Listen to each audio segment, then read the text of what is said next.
Greetings from Manipal Hospital, Bangalore. I am Dr. Sumit Talwar. I am the chairman of pediatric surgery at Manipal Hospitals, and I am the head of the Department of General and Minimal Access Surgery at the HAL Old Airport Road. I will be speaking today about obesity, overweight, and its effect on men, specifically young men and the younger generation. As we all know, obesity is a very widespread problem in our society, and we are fast catching up in the trend of obesity with the West. That means more and more people are becoming overweight and obese in our society as well. The important thing to understand here is that no class of people is spared from obesity, from the underprivileged to the affluent class. Everybody is affected by obesity equally. Between men and women, women of course are statistically more likely to get obesity, but men are also not spared. The problem with men is that they are genetically predisposed to having many more diseases like heart disease and cholesterol, high cholesterol, etc. more than women. If they are affected by obesity, they have these problems which multiply manifold. Men, on the other hand, are more prone to central obesity and visceral obesity. That means there is more deposition of fat in the trunk area or the abdominal area of the body, and more so less under the skin but more on the internal organs. These visceral fat and this central obesity is actually more harmful than generalized obesity, which affects the limbs also.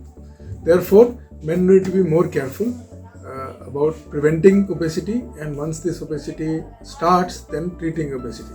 Prevention of obesity sounds very simple, but it is not simple. It is actually genetically predisposed, and once there are environmental triggers, then weight gain starts.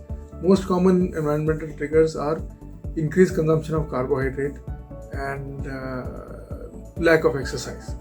So if these two things are taken care of, we should be able to prevent obesity in a large majority of people.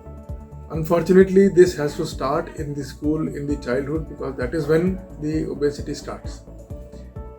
Unless we target children in the school, this prevention program is not going to work. Second thing is that once obesity is established, it is a disease just like any other disease, like heart disease, like kidney disease, like thyroid disease. It is not the fault of the person who is affected from the disease. And once there is severe obesity, then it is usually not that easy to treat with just home remedies like diet and exercise. Once obesity is established, it has to be treated just like any other disease. Mild obesity can be treated with just diet and exercise, diet modification and exercise, but under the guidance of a qualified or trained physician who treats people with obesity and overweight. Fortunately, now there are a lot of exciting medicines which have recently been introduced to the Indian market, which are very effective in controlling or reducing the weight of the population. If none of this works, then bariatric surgery is the final option, which is by far the most effective option also, especially for very severe obesity, which leads to other diseases also. I would like to also bring your attention to the effects of obesity on the male population and on their health. Obesity is not only a cosmetic problem. It doesn't only cause disfigurement, but it also gives rise to many other diseases, out of which diabetes is the most serious and the most common. You would be surprised to know that about half of the obese people would become diabetics in their lifetime, whereas the same risk is about 5 to 10% in the general population. It also gives rise to something called obstructive sleep apnea, which is also more common in males as compared to women, which leads to inadequate oxygen to the brain and in turn can lead to many other diseases. Obesity also gives rise to many mechanical problems like knee pain, knee osteoarthritis, back pain, and disc prolapse, and all these things. It can also give rise to swelling of the legs, which is called hypostatic edema, and varicose veins.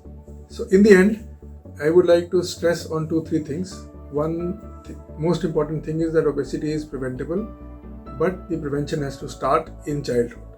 The second thing is, when obesity is established, then it should be treated like a disease and not like the fault of the person who is affected. Like a disease, mild obesity can be treated with the simple measures like diet and exercise. Moderate obesity can be treated with medications, and severe obesity needs surgery, which is called bariatric and metabolic surgery.